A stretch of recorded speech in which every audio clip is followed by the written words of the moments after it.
गोविंद के नगरी को।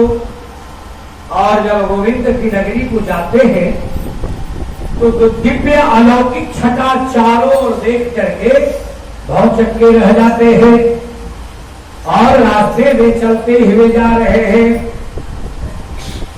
कभी इधर देखते हैं, कभी उधर देखते हैं, कभी किसी को पूछते हैं, अरे भाई यही नगर है द्वारिकापुरी?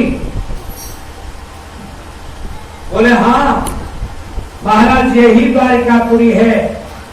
बोले ये कृष्ण की नगरी द्वारिकापुरी है? बोले ये कृष्ण की नगरी द्वारिकापुरी है। तो बताओ उनका महल कितना दूर है? अब कोई कहता है महाराज बस सामने दिख रहा है, ये पूरी नगरी के महाराज महाराजा धीराज है, राजा है, और उनकी जो अट्टालिका बड़ी सी दिख रही है वही गोविंद की अट्टालिका है, महल है। अब जो है सुदामा धीरे धीरे लिए हुए हैं एक डंडा, पोतली दबाए हुए हैं कांख में, कोई पगड़ी नहीं है, वैष्णव तिलक लगाए हुए हैं, ब्राह्मण है, और गोविंद के सहारे चल देते हैं गोविंद को खोजने के लिए। चलते चलते पूछते जाते हैं, पूछते जा रहे हैं, आगे बढ़ रहे हैं।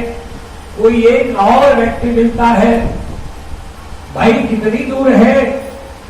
सुदामा बार बार पूछते हैं। बोले ये सामने जो दिख रहा है ना बस थोड़ी दूर और है, आप चलते जाइए। सभी लोग बताते हैं, वो आगे बढ़ रहे हैं और जिधर देखते हैं टकटकी लगाकर खड़े हो जाते हैं। सब दिव्य धाम है, सब एक से एक लोग हैं, सुंदर सुंदर वस्त्राभूषण सभी सुसज्जित है।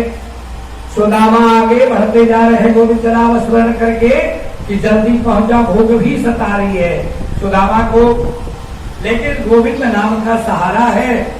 आगे बढ़ रहे हैं, बढ़ते बढ़ते बढ़ते महल के करीब पहुंच गए। जब महल के करीब पहुंचते हैं तब जाकर के दो द्वारपाल प्रधान द्वार पर रहता है। जैसे मूर्ति खड़ी हो ऐसे महल के द्वार के सामने दोनों खड़े हैं। सुदामा जी सोचते ये मूर्ति तो नहीं है, और चूंकि आंख चौधिया आ गई थी। बोले सुदामा जी महाराज की देखिए सुदामा का भी आगमन यहाँ हो गया है, गोविंद से मिलने जा रहे हैं। और द्वारपालो कन्हैया से कह दो, द्वारपाल से कहते हैं, अरे द्वारपाल द्वार पर आ गए हैं। अरे द्वारपालो कन्हैया से कह दो, दर पे सुदामा कन्हैया है। अरे द्वारपालो कन्हैया से कह दो, दर पे सुदामा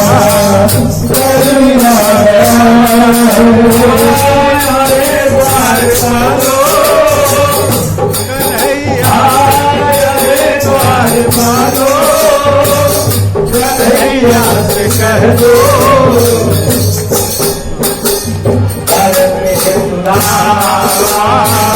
कन्हैया गया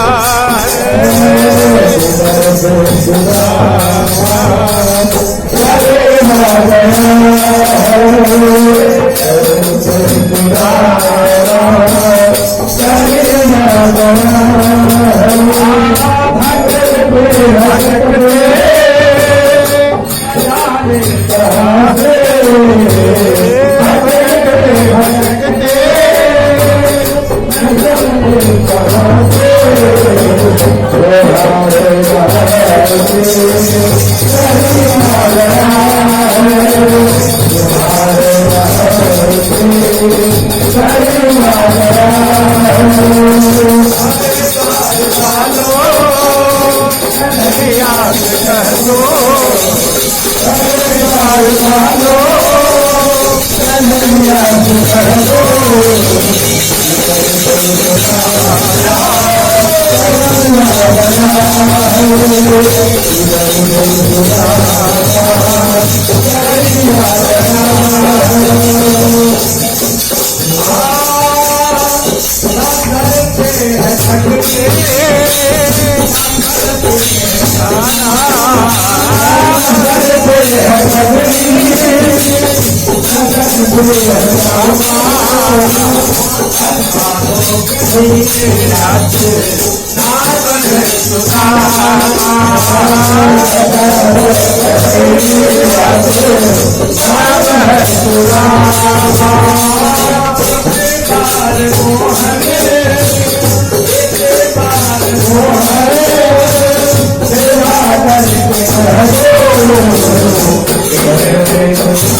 कन्हैया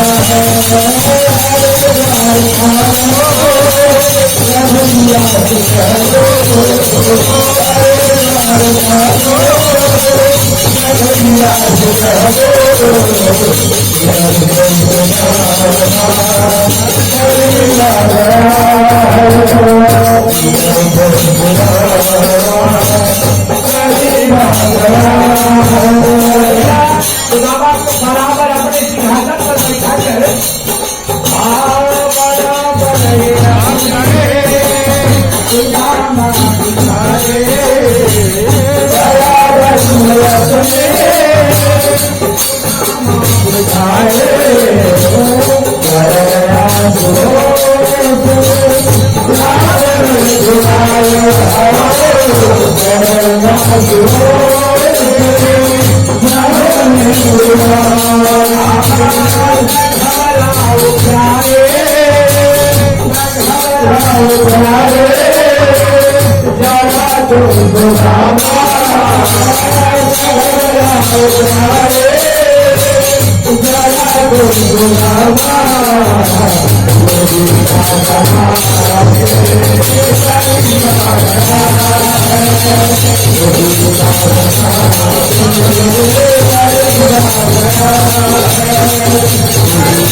दीनबंधु भगवान।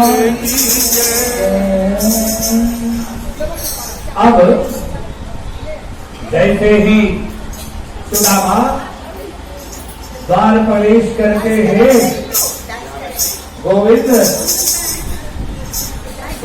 जब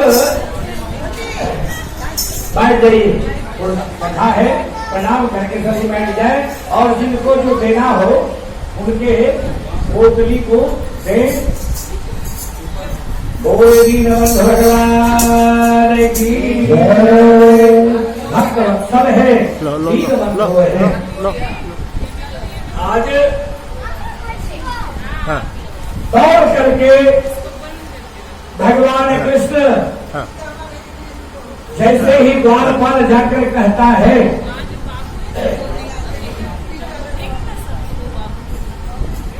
द्वारपाल जाकर कहता है, ठीक है आप अपना परिचय बताइए। परिचय बताकर जो ही द्वारपाल जाता है गोविंद के पास और कहता है, भगवान की जय हो, महाराजाधिराज गोविंद की जय हो। बोले क्या समाचार लाए हो? बोले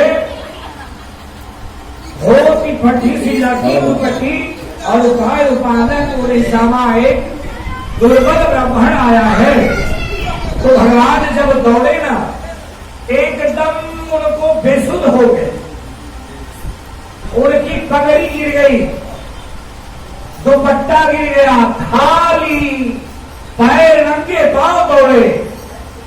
जब दौड़े रुक्मिणी को अचंभा हुआ कि कैसा मेहमान आया है मेरे घर में, आज गोविंद स्वागत के लिए दौड़ रहे।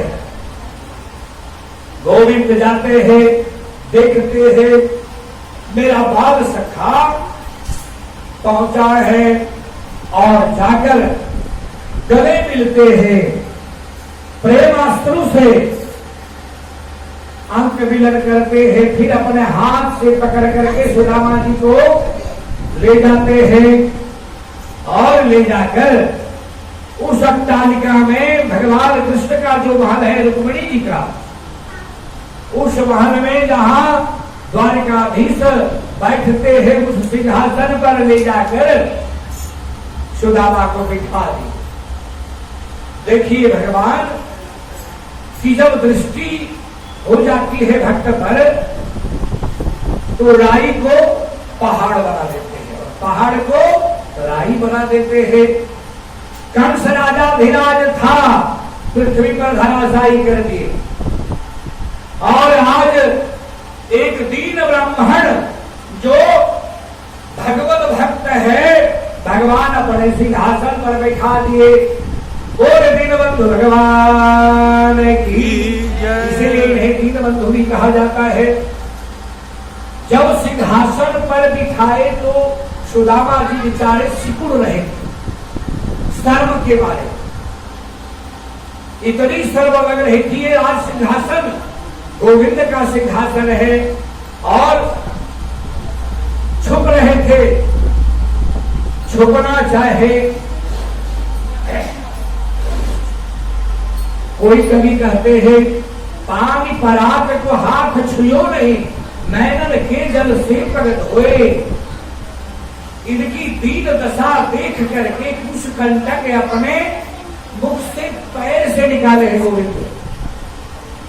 इतने भक्तवत्सल है, दीन पर कृपा के।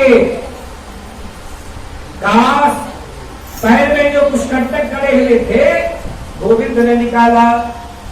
और लगता है हमारे प्रभु मित्र थक गए हैं, सुलाते हैं और लगता है भूखे हैं, तो जाकर के सुलाने के बाद पैर भी दबाने लगते हैं। और जब पैर दबाते हैं तो लगता है कि भूख लगी होगी सुदामा को। 56 भोग व्यंजन बनता है और आसन रुक्मिणी जी दौड़ करके पंखा झेलती है, आसन बिछाती है और जो ही झेलती है परोसा लगता है, सुदामा को बिठाती है। आज स्वयं लक्ष्मी सुदामा जी को भोजन करा रही है। प्रेम से सुदामा जी भोजन कर रहे, भाव से भर गए हैं। भोजन क्या करेंगे, उनका तो मन भर गया है। अब नंबर लग गया है हमारे हाथ से 16,108। सुदामा कहते हैं ये नंबर, बोले सब हमारी रानियां हैं। अभी महाराज 2-4 ही आए हैं, अभी तो नंबर लगा कितनी है? बोले 16,108। बाप रे, बस राने थे, बस अब नहीं, अब छोड़ दो। कृष्ण तुम्हारा ये प्रवृत्ति नहीं गया है हंसी मजाक वाली। यहाँ ये सब क्या बोलेगी रानियां? बस सब कुछ नहीं। भोजन कराते हैं गोविंद और सिंहासन में सुला देते हैं। जहां सोते हैं प्रभु, आज उसी शयन कक्ष में ले जाते हैं, सुलाते हैं। और सुदामा का देख रहे हैं हाथ छूट नहीं रहा है, छुपाए जा रहे हैं। गोविंद बोले आज कोट पट्टा आपका खोल के रहेंगे। चरण दबाते पूछते हैं हालचाल, क्या हालचाल है, बच्चे कैसे, शादी होती हुई कि नहीं, सब खबर मिल जाता है। बोलते हाँ तुम्हारी एक भाभी है सुशीला नाम है, बेचारी हर समय तुमको याद करते रहती है। बोले ये सब बात तो ठीक है, छोड़, इसमें दम नहीं है, ये तो पक्की बात है। भाभी हमारे लिए कुछ जरूर भेजी होगी। सुदामा कहते हैं प्रभु ये आप क्या कहते हैं, ये क्या तुम कह रहे हो कृष्ण? यहाँ तो व्यंजनों की कमी नहीं है, कुछ नहीं की है। बोले नहीं, ये हाथ पैर दाबने के बाद बोलते हाथ भी दर्द कर रहा होगा। अब हाथ दाबते हैं और झपट्टा मार के कोगली को छीन लेते हैं गोविंद। जैसे ही छीनते हैं कपड़ा कमजोर रहता है, चावल के दाने बिखर जाते हैं। गोविंद चावल हाथ में लेते हैं, पहले देखते हैं बहुत तरह के चावल है, एक तरह का चावल भी नहीं है। गोविंद की आंख फटी रह जाती है। इतने गरीब, इतने दिन मेरी बात सखा होते, ये देख रहे हैं। अब देखने के बाद बोले नहीं, जो मेरे शरण में आ जाए कोई उपाय नहीं, कुछ नहीं देखते और एक बार सीधे अपने मुंह में डाल देते। बोल गोविंद भगवान की। अब तो मुंह में डाल दिए। आओ देखे बताओ, सुदामा की दीनता के कारण भगवान त्रवित हुए और आ गए। अब क्या हुआ, जब एक बार खाए दूसरी बार फिर उठाए, दूसरे बार उठाए, जो ही खाना चाहे रुक्मिणी हाथ पकड़ ली, तुरंत रुक्मिणी हाथ पकड़ ली। मानो किस लिए पकड़ी, संकेत में बोली कि चावल का दाना है, आपको खराबी कर सकता है, ये भाव ये था। दूसरा भाव था कि 16,108 हम लोग क्या करेंगे, हम लोगों को भी तो प्रसाद चाहिए, तो कुछ रहने दीजिएगा कि आप दे दीजिएगा, सब अपने ही समाप्त करिएगा। तीसरा कारण क्या है, लक्ष्मी जान रही है कि आप एक लोक तो प्रभु दे दिए इनको, अब जिस लोक में हम रहते हैं वो भी देना चाहते हैं आप, इसलिए इसको मत दीजिए, रहने दीजिए। गोविंद जी सारा समझ जाते हैं और सभी प्रसाद ग्रहण करते हैं। रात भर विश्राम करते, खूब वार्तालाप होती है गोविंद के साथ। अब गोविंद पूछते हैं भाभी के बारे में, कैसे कहे कि हमारे यहाँ चूल्हा नहीं चलता है या कुछ। बोले भाभी की बच्चे की बात बताओ कैसे है। बोले तुम्हारी भाभी रोज एकादशी करती है।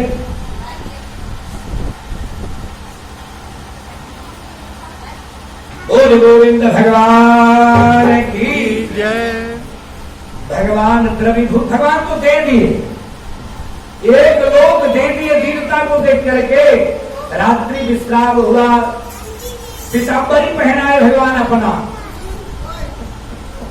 और विश्राम के बाद सुदामा जी ने सोचा, परम ज्ञानी है, विद्वान है, प्रातः होते ही सोचे मित्र के यहाँ, बड़े लोगों के यहाँ ज्यादा रुकना नहीं चाहिए। संकेत मिलता है यदि हम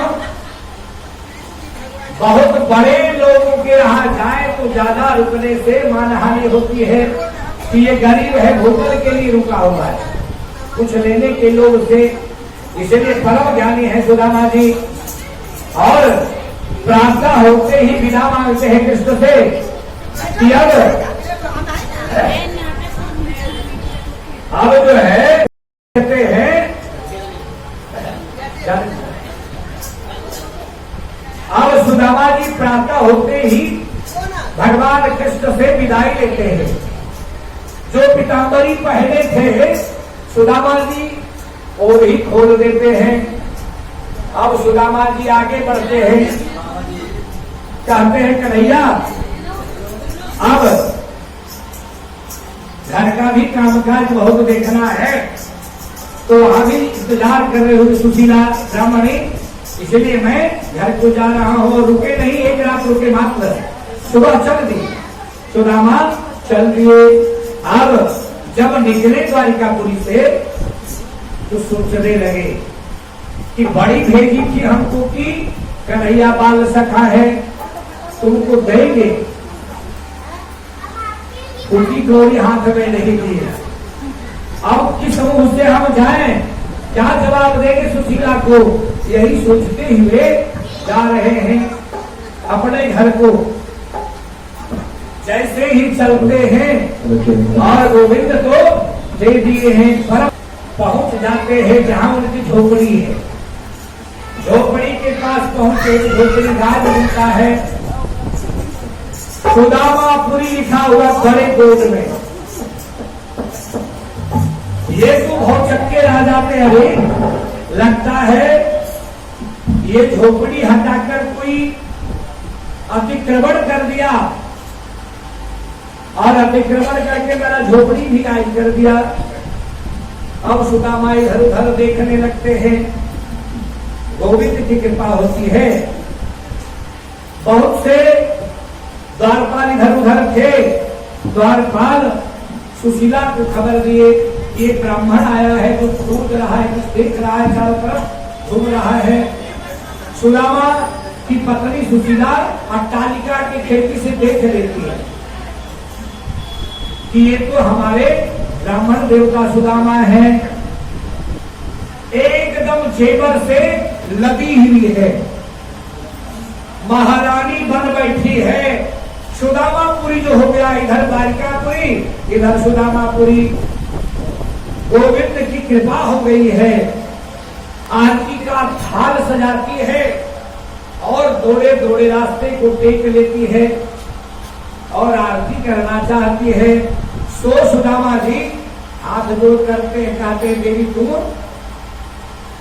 अब जो है, ये सुशीला कहती है, क्या आप अपने पत्नी को भी नहीं पहचानते? मैं सुशीला। सुदामा देखती, हरी बहुत बड़ी सेठानी तुम बन गई। अब तो इतने गदगद हुए गोविंद सुदामा, जो कहने की बात नहीं, लेकिन तुरंत होश आ गया।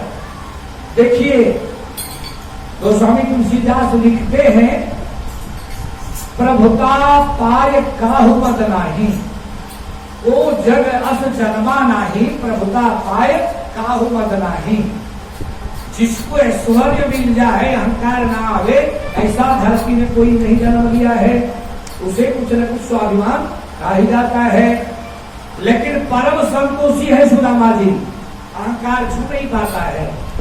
ऐश्वर्य को देखते हैं, बोले देखिए आपका बोर्ड लगा हुआ है, ये सुदामापुरी है। देखे रातों रात बन गया, कोई बना रहा था, हम लोग सोए थे तो देखे एक भवन में है, गोविंद की जय जयकार होने लगी। सुदामा जी बोले, कन्हैया तुम जो है ऐश्वर्य देते हो तो तुम चले जाते हो, ऐसा सुने हैं, इसीलिए हम इस ऐश्वर्य में रहने वाले नहीं है। और चल दिए गोविंद नाम लिखे।